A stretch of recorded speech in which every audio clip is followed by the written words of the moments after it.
Hey, good afternoon, everybody. Running a little bit late today, right before class. I'm really pushing this to the limits today.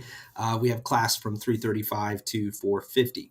This week is probably one of the least interesting topics that most students, at least last semester, were engaged in. I do try to make it exciting and fun. We do look at some analytics and how we can use that. So I already kind of gave it away. This week, we're talking about Google Ads and analytics.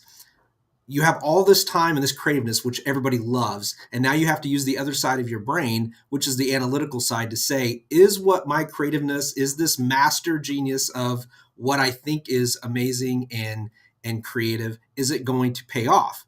And so once you do these campaigns and you have the content, and a lot of content goes out, what you need to do then is take a look at how did it perform, right? Just like anything, track meet, how do you perform? Football. As you can see, I got my Cubs tie on. Baseball, ran by numbers, right? Ran by numbers.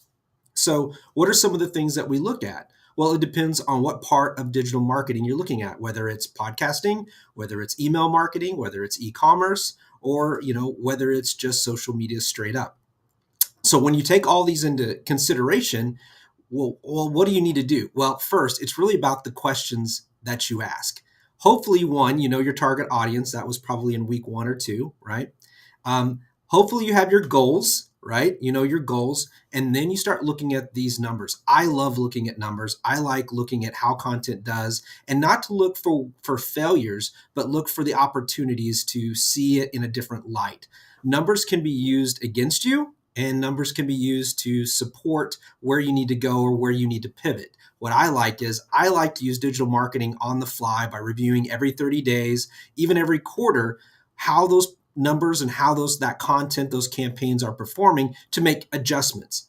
It's one of the coolest parts of marketing in the digital world is because you can make pivots. When you do some of the other ones, whether it's TV, radio, or newspaper, it's out there, it's already going. Now, yes, you can pivot and make a different ad or update something, but you have a lot more flexibility with digital marketing on the fly. And so I'm hoping that today, when we look at some of the case studies from Progressive Insurance, from Netflix, and from All Recipes, that some of the students will understand and have a better comprehension on how important analytics are. And they can be fun. You can go down the rabbit hole of analytics. Many people do.